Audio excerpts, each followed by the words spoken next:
di sisi Allah Subhanahu wa taala, Tuhan yang Maha Kuasa.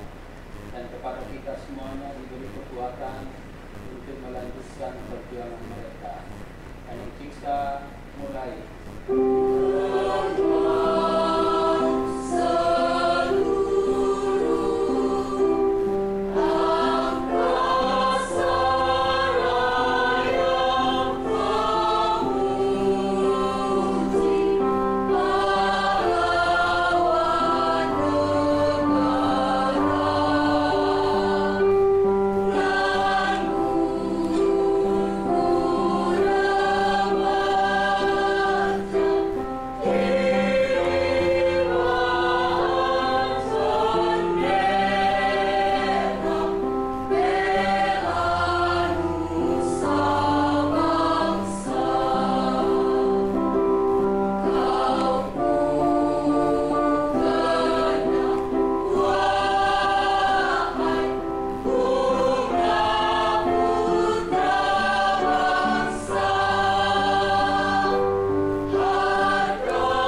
Yang terhormat DPP Partai Golkar yang dalam hal ini diwakili oleh Covid bidang organisasi kelembagaan Partai Golkar. Yang saya hormati dan saya banggakan untuk rombongan yang mengikuti Pak Covid dan Pak ada Pak Taufik, ada Pak Yaya Zaidi dan kawan-kawan beserta rombongan. Yang saya hormati dan saya banggakan keluarga besar Partai Golkar, baik dari unsur DPD 1, DPD 2 Kabupaten Kota seperti Bengkulu, dan tentunya secara khusus Bapak Ibu sekalian, peserta rakornis pemenangan pemilu Partai Golkar Provinsi Bengkulu, dan orientasi fungsionaris dalam rangka kerja persiapan Pileg 2019 yang akan datang. Terkait dengan agenda pada hari ini, tentu atas nama keluarga besar Partai Golongan Karya Provinsi Bengkulu, ini menjadi sebuah agenda yang sangat strategis, sangat penting bagi perjalanan Partai Golongan Karya, khususnya di wilayah pemerintah Provinsi Bengkulu. Menyangkut agenda politik yang sudah semakin dekat, apalagi dalam waktu dekat lagi kita akan melaksanakan Pilwakot. Saya kira Pilwakot ini menjadi ajang pemanasan bagi seluruh struktur dan kader Golkar di Provinsi Bengkulu dan seluruh kabupaten kota seperti Bengkulu. Karena sekali lagi ini bisa menjadi tujuan antara bagaimana kita menunjukkan esensi kita, sebagaimana slogan yang ada di backdrop di belakang ini. Golkar itu ada paradigma baru yang harus kita bangun secara bersama-sama, yaitu Golkar bersih, Golkar harus bangkit, Golkar harus maju. Ending output goal besarnya itu adalah menang. Kemenangan yang paling terukur adalah ketika kita menghadapi agenda pemilihan kepala daerah, maka hukumnya wajib menjadi ukuran sebuah kemenangan itu adalah terpilihnya kader yang diusung oleh Partai Golkar menjadi pemenang dalam kontestasi pemilihan kepala daerah. Kemudian ukuran yang kedua, ketika nanti kita menghadapi pemilihan legislatif 2019 yang akan datang, baik itu di tingkat kabupaten kota, tingkat provinsi, maupun di tingkat pusat, dan sekaligus nanti agenda pemilihan presiden, maka ukuran itu juga sama. Sejauh mana kita mampu mendudukkan kader-kader Golkar, calon anggota legislatif dari Partai Golkar, untuk mendapatkan kursi pada DPRD Kabupaten Kota, DPRD Provinsi Bengkulu, dan pada akhirnya merupakan sebuah keharusan dan tanggung jawab bersama. Kita harus mampu memutus perwakilan anggota DPR RI dari dapil provinsi. Maka menunjukkan itu kejadian, sekali lagi tentu pertemuan pada sore hari ini menjadi sangat penting dan strategis terkait bagaimana kita merumuskan rapat koordinasi teknis, langkah-langkah strategis, operasional dan teknis yang langsung betul-betul operasional di lapangan. Bagaimana langkah-langkah yang harus diambil agar sekali lagi target yang terukur itu betul-betul bisa kita jalankan dengan baik, sehingga sekali lagi goal ending besarnya adalah Partai Golkar menjadi pemenang pada Pilwakot yang tinggal berhitung berapa bulan lagi akan jadi pemenang dan harus menjadi pemenang. Maka sekali lagi tentu kita berterima kasih, dan tentunya ini menjadi penyemangat tersendiri di mana Pak Korbitnya langsung hadir, bidang organisasi dari DPP Partai Golongan Karya, ya, untuk membuka acara kita pada sore hari ini. Tentu kita atas nama keluarga besar Partai Golongan Karya Provinsi Bengkulu, kita ucapkan selamat datang dan terima kasih Pak Yus Marham. Tentu sekali lagi ini akan menjadi penyemangat tersendiri bagi kita sekalian untuk mewujudkan cita-cita menjadi pemenang, baik sekali lagi pada saat pemilihan legislatif maupun Pilwakot yang akan datang. Kemarin pada waktu kita rapat konsolidasi di DPD 1 kita sudah menyepakati dari kami laporkan dengan DPP bahwa agenda Pilwakot ini bukan menjadi tanggung jawab DPD 1 saja, bukan hanya menjadi tanggung jawab DPD 2 Kota Bengkulu saja, tapi menjadi tanggung jawab kita bersama, seluruh keluarga besar Partai Golongan Karya, termasuk organisasi yang didirikan dan pendidikan dari Partai Golongan Karya. Kita sampai membagi tugas bahwa tanggung jawab pemenangan itu harus betul-betul kita tanggung jawabi secara bersama-sama. Maka mudah-mudahan dengan situasi seperti ini, kita harapkan nanti pada saat hari pemungutan suara, saya akan mendapatkan laporan langsung dari data yang sudah diserahkan ke DPD 1 terkait dengan pembagian tugas bertanggung jawab di masing-masing TPS dari seluruh anggota legislatif kita, baik ada yang di tingkat provinsi, kabupaten, kota, tugasnya sama. Pendataan itu harus kita pastikan selesai sebelum Ramadan, sehingga nanti ruang gerak kerjanya masih memungkinkan. Sekali lagi kita akan menerima laporan langsung pada waktu hari pemungutan suara nanti. Di TPS yang ditanggung jawab itu saya akan menerima SMS langsung bagaimana hasil perolehan suara kita di masing-masing TPS sebagai bentuk tanggung jawab dan komitmen kita untuk memenangkan kader Partai Golongan Karya terkait dengan pilwagub yang akan datang. Mengapa saya tekankan betul agenda antara ini? Sekali lagi ini akan menjadi spirit, menjadi energi bagi kita sekalian untuk menambah rasa percaya diri kita sekalian, untuk menunjukkan eksistensi kita sekalian kepada masyarakat Kusi Bengkulu bahwa Golkar betul-betul bangkit, Golkar betul-betul maju, dan Golkar siap memposisikan diri untuk menjadi pemenang dalam agenda politik di masa-masa yang akan datang. Saya kira demikian yang dapat saya sampaikan. Tidak kurangnya mohon maaf. Selamat mengikuti orientasi fungsionaris, selamat mengikuti rapor teknis pemenangan pemilu di wilayah Provinsi Bengkulu. Saya yakin betul ini Pak DPP hari ini baru pembukaan, pelaksanaannya itu besok dan lusa, hari Sabtu sampai hari Minggu. Pasti semuanya berjalan dengan baik, lancar, karena saya melihat bagaimana wajah-wajah semangatnya ini, wajah-wajah penuh tanggung jawabnya ini untuk mengikuti semua agenda kita, sehingga sekali lagi diwujudkan untuk menjadi sebuah kemenangan itu juga betul-betul akan menjadi sebuah kenyataan. Demikian yang dapat saya sampaikan. Sekali terima kasih Pak Idrus Marham dan kawan-kawan yang sudah berkenan hadir secara khusus dalam rangka agenda kegiatan Rakornis maupun orientasi fungsionalis pada sore hari ini. Demikian, terima kasih. Saya akhiri. Assalamualaikum warahmatullahi wabarakatuh.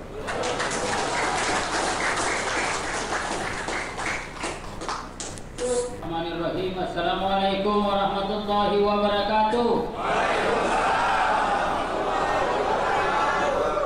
Salam sejahtera bagi kita sekalian. Selamat sore. Yang saya hormati Ketua DPD Partai Golkar Provinsi Bengkulu dan seluruh jajaran,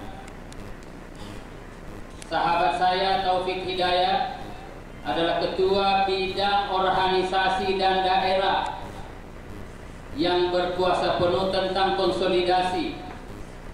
Kemudian Ketua Bidang Politik M. Yahya Zaini, mantan pelaksana Ketua DPD Partai Golkar Provinsi Bengkulu. Saudara sekalian, kemarin sore saya ada komunikasi dengan Ketua Umum. Saya sampaikan dan saya laporkan tentang acara ini. Ketua Umum menyampaikan salam hormat kepada saudara-saudara sekalian. Beliau melakukan kunjungan ke Provinsi Sumatera Selatan dalam rangka kampanye pemilihan gubernur Provinsi Sumatera Selatan. Oleh karena itu diminta kepada saya terkait dengan kunjungan saya di sini, kunjungan kerja selaku Menteri Sosial, dan sekaligus ditugaskan oleh Ketua Umum untuk mewakili dan membuka acara pada sore hari ini. Nah, saudara sekalian, kalau kita menyimak apa yang disampaikan oleh Ketua DPD Partai Golkar tadi, ada dua hal saya kira. Yang pertama adalah beliau selaku Ketua DPD Partai Golkar sudah membuat target. Ini penting. Dalam kerja-kerja politik kita harus mematok target kita apa. Ketua DPD sudah menyampaikan kalau pada periode kemarin tahun 2014 untuk DPR RI di sini tidak menyumbangkan kursi sama sekali. Karena itu saudara sekalian, ditargetkan dan kita pastikan 2019 yang akan datang pastikan di antara 3 kursi ada di antara kita. Itu target. Kemudian yang kedua, saya tahu persis saudara-saudara sekalian, beberapa periode di provinsi, di DPRD provinsi, biasanya kita menjadi ketua. Tetapi pada tahun 2014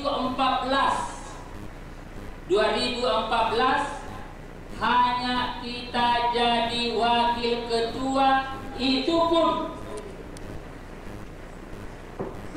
pun sudah bisik-bisik. Itu pun masih bersyukur kita wakil ketua, masih dapat ketimbang tidak dapat Pak Ketua.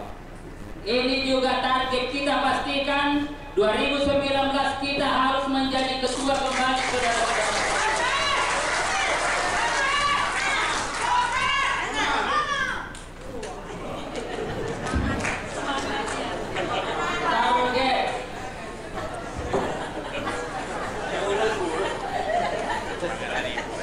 Kemudian yang ketiga, saudara sekalian, di provinsi Bengkulu ini, saudara, kalau tidak salah ada 10 kabupaten kota.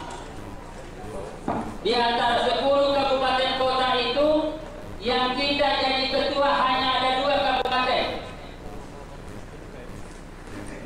Hanya ada 2 kabupaten, sisanya kita tidak jadi ketua.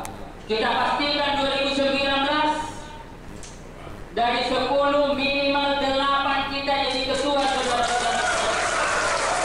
Kalau perlu kita bersih semuanya, kita harus jadi ketua. Ini target dan ini sudah disampaikan oleh Ketua DPD Partai Golkar Provinsi Bengkulu. Ini penting saya sampaikan dan saya pertegas kembali. Dalam kerja-kerja politik, kita sudah mencanangkan sebuah target, maka fokus kita adalah bagaimana mencapai target itu, bagaimana mewujudkan target itu yang penting. Karena itu, kata Pak Ketua, itu hanya bisa kita capai apabila ada kebersamaan dari kita semua. Dalam arti kita fokus.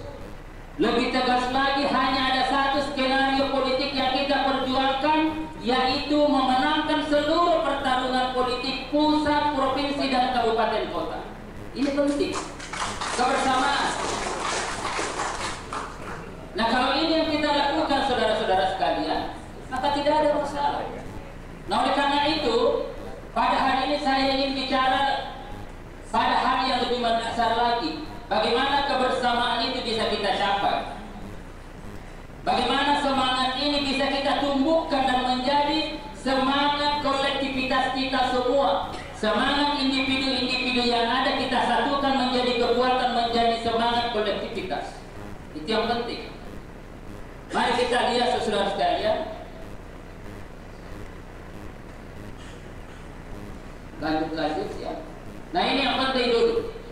Saya ingin menekankan kembali, saudara sekalian, supaya ini kita bisa lebih paham. Ini saya percaya bahwa kita ini adalah semua pimpinan-pimpinan di seluruh tingkatan. Tetapi meskipun demikian, saya ingin mengingatkan ini sekali lagi, bahwa pada hakikatnya partai politik adalah panggilan perjuangan dan pengabdian. Dan kita bergolkar ini adalah panggilan perjuangan dan pengabdian. Kenapa ini saya sampaikan? Karena banyak di antara kita bukan karena pengabdian, bukan karena perjuangan. Jadi partai bukan alat perjuangan ideologi, alat perjuangan pengabdian. Partai hanya diposisikan sebagai tiket politik. Karena itu apabila tidak lagi mendapat kesempatan calon bupati, calon wali kota, calon anggota legislatif, tiketnya ditinggalkan. Apapun posisi kita, saudara-saudara sekalian, mau jadi calon atau tidak, karena memang kita sudah sepakat bergolkar adalah panggilan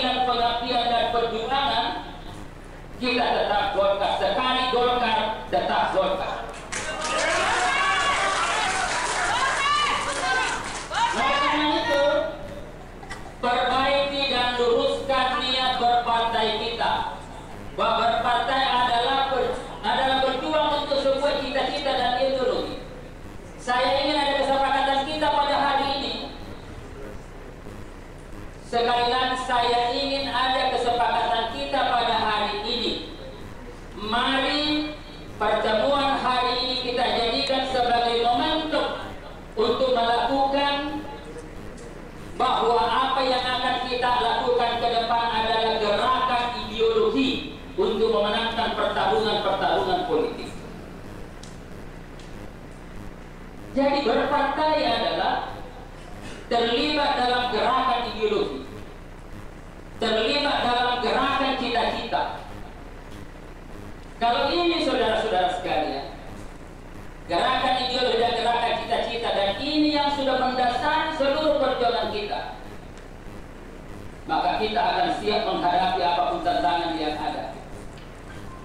Dan kita tidak pernah merasa capek, meskipun mungkin banyak masalah yang kita hadapi.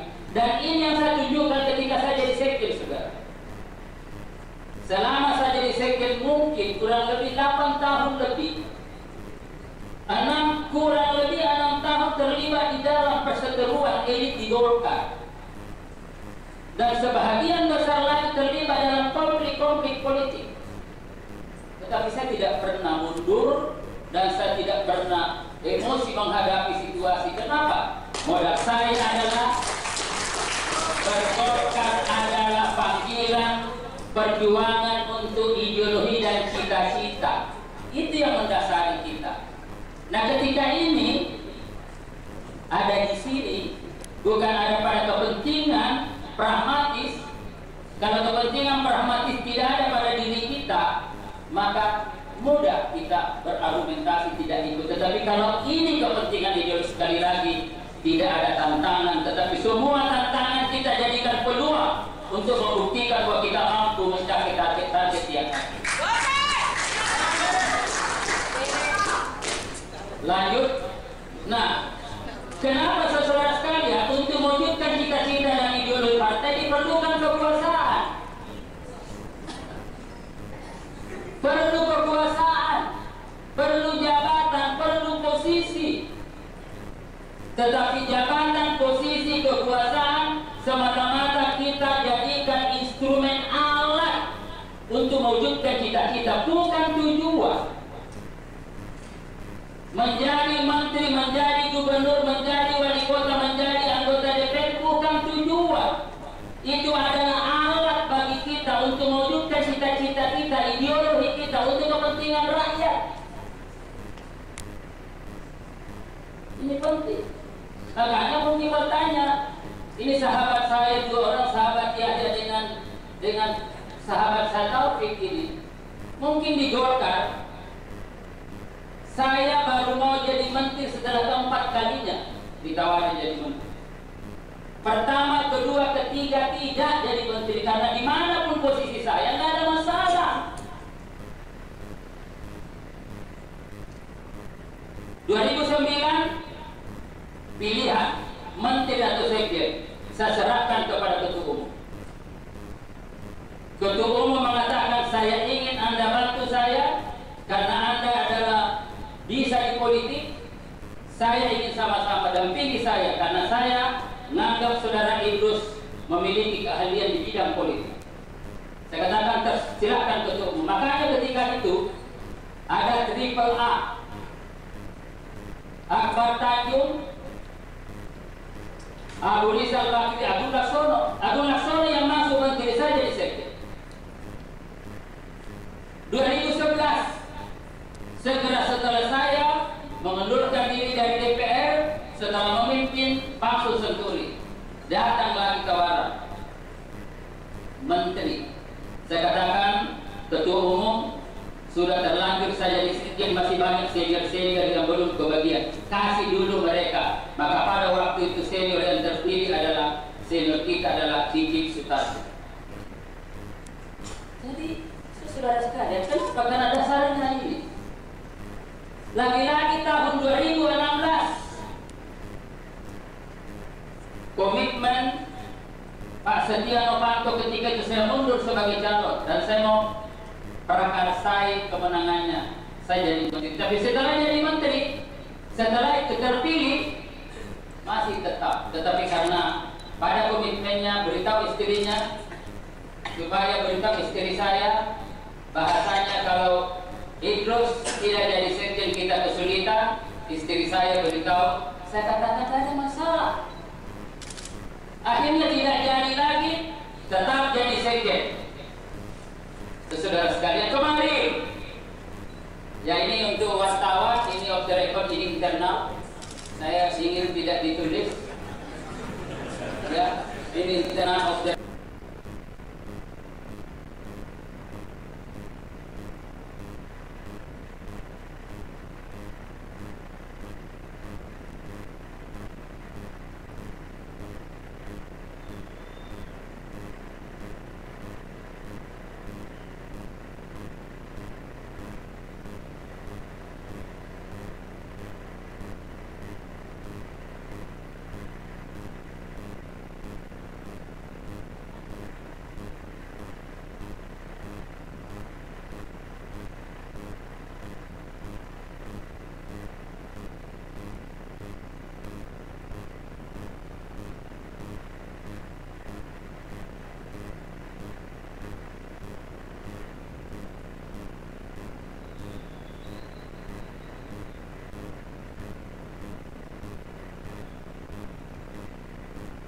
apa saja, kalau memang kader kita ini adalah kreatif, tidak ada masalah. Oleh karena itu, saudara sekalian, kalau kita tidak memiliki kekuasaan, parpol tanpa kekuasaan, apa yang kita bicarakan hanya sekedar wacana. Itulah sebabnya maka beda pengamat dengan elit politik. Pengamat berwacana ya wajar karena memang nggak punya kekuasaan. Tetapi kalau elit politik berwacana itu adalah kurang aja, tidak benar.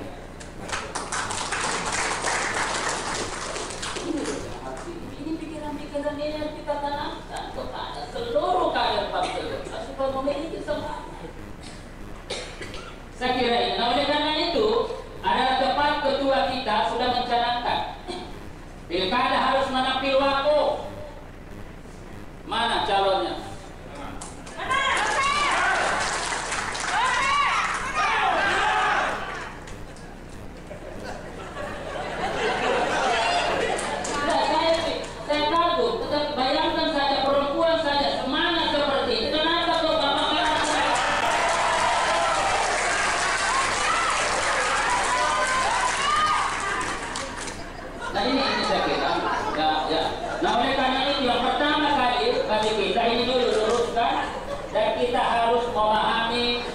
Struktur dan alur berpikir itu siapapun di kita.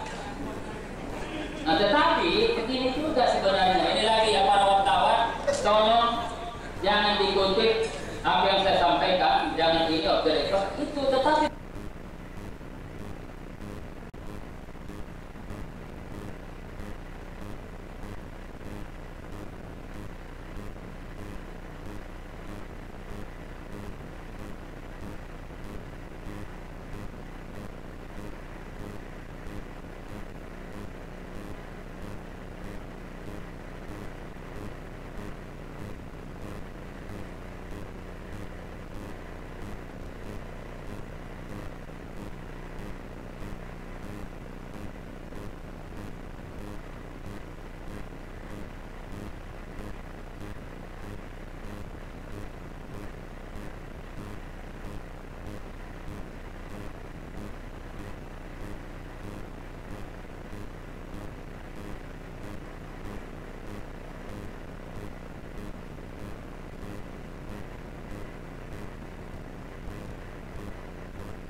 akan menuju pada target-target kita dan selalu kita sadar bahwa jabatan itu hanya sekedar alat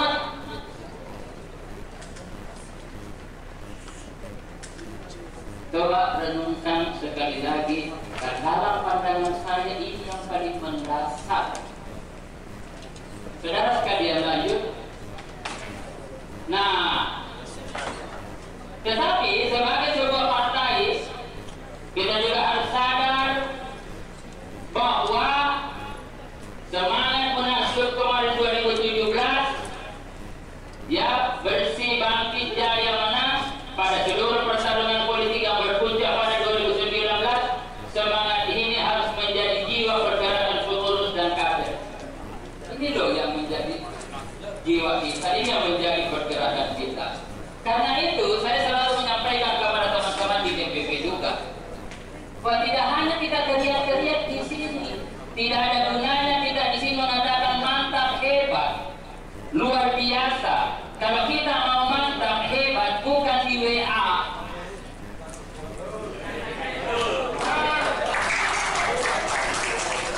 Mantap, hebat, luar biasa itu ada di lapangan, dibuktikan dengan kerja-kerja politik, dibuktikan dengan kedekatan kita dengan rakyat, dibuktikan dengan seberapa jauh kita bisa mempengaruhi rakyat dan rakyat itu ikut terhadap apa yang menjadi target kita. Jadi saya terserah saya sering Pak Yahya, saya udah nggak usah lagi. Saya kan dulu malas belajar itu bagaimana supaya ada mantap, tuh keren habis. Apanya yang keren? Karena inilah idealisme kita dan ini kerangka pikir kita. Merubah cara berpolitik penuh insting menjadi tradisi perdebatan konseptual, merubah pragmatisme politik menjadi idealisme politik. Ini ide kita. Tetapi apabila di lapangan ini juga susah. Kalau misalkan ada 15 partai politik yang bicara ide dan gagasan hanya kita juga kalah. Ini realitas juga. Makanya tetapi tetap ini kita mulai, lalu ada juga trik-trik lain yang realistis yang bisa kita lakukan kalau kita ingin menang. Saudara sekalian, Golkar, Golkar, Golkar, Golkar. Saudara sekalian, lanjut minum dulu.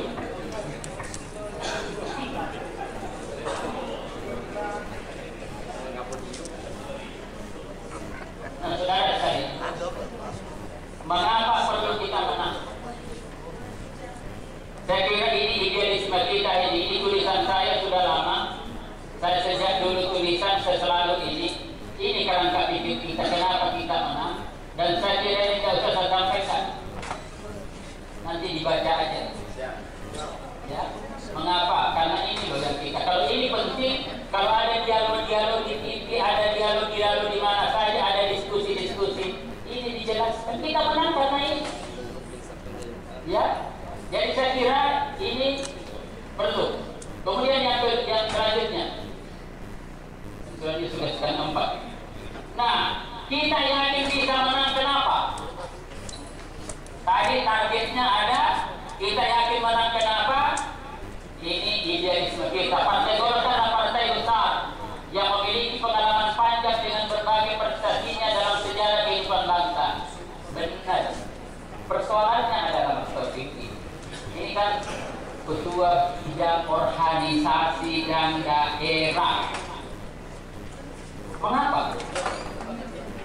Persoalannya sekarang adalah apakah prestasi-prestasi masa lalu hanya ada dalam pikiran kita sekarang, nggak ada lagi dalam realitas? Kan ini persoalan. Dan kalau hanya prestasi-prestasi masa lalu gampang, itu dulu, sekarang orangnya beda. Apakah orang-orang yang ada sekarang ini masih berprestasi atau tidak? Golkar dalam arti organisasi statis, dinamika sebuah partai sangat tergantung pada pimpinannya. Jadi kalau pimpinannya berprestasi kreatif, maka produktiflah partai itu. Kalau pimpinannya tidak kreatif, tidak punya gagasan, tidak punya ide, maka tidak ada gagasan dan tidak ada karya.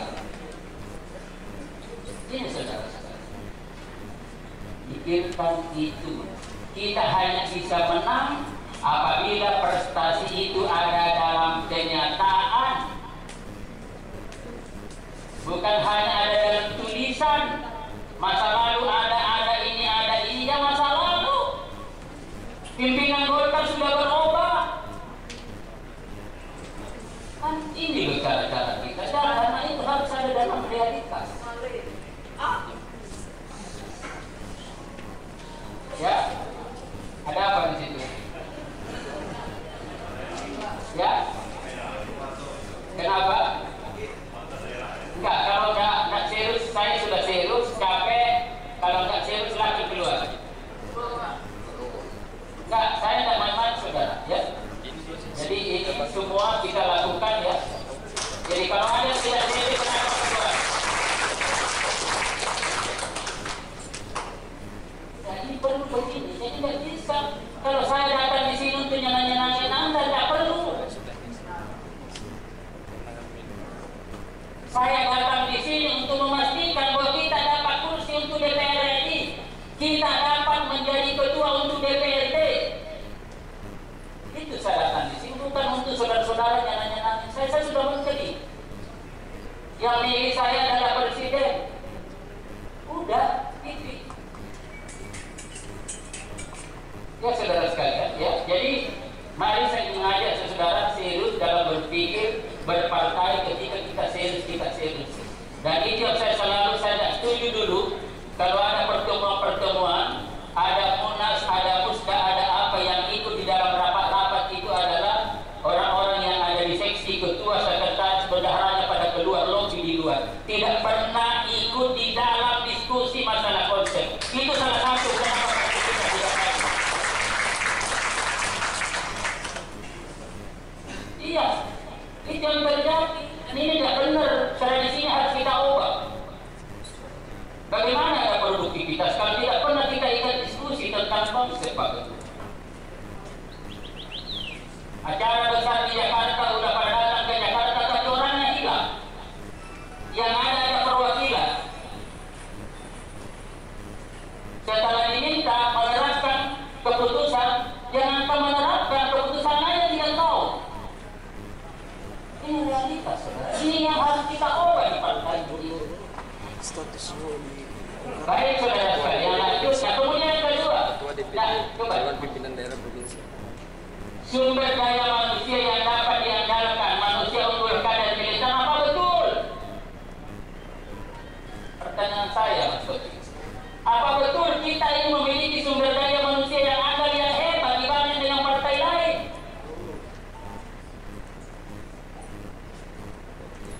Coba, apa betul? Ya ini mohon wartawan-wartawan ini semua yang saya sampaikan, kalau mau nanti wawancarai saya kalau mau pulang. Tapi apa yang saya sampaikan tidak untuk dipublikasikan. Saudara.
Jangan sampai hanya ada ketuanya saja yang andal, ketuanya saja yang mengisi, yang lain tidak. Padahal kerja-kerja politik yang kita inginkan adalah kerja-kerja kolektif, kerja-kerja gotong royong, kerja-kerja kebersamaan. Kan itu. Bukan misalkan bukan hanya sekedar ketua, tidak organisasi pinter. Ini luar biasa ini. Pak Yahya dengan Pak Taufik semua mantan ketua PBH ini pasti pintarnya. Pak Yahya mantan ketua PBH ini, Mas Taufik mantan ketua PBH ini, ya pasti pintar, pasti cerdas, pasti orang satuis. Tapi pasangannya jangan sampai hanya kini aja dua, yang lain tidak. Ini masalah sebenarnya. Saya ingin ngajak kepada kita semua. Serius lagi masalah. Karena di sini masalah kita. Ingatlah saudara-saudara sekalian, pertarungan politik hari ini tidak hanya tajam dan bahkan radikal. Jangan lupa itu. Tidak semudah yang kita bayangkan. Ada 15 partai politik. Celakanya lagi, sebahagian dari mereka adalah mantan-mantan lulusan Golkar. Ya Pak Sofi. Semua lulusan Golkar yang ilmunya mirip-mirip, jangan sampai.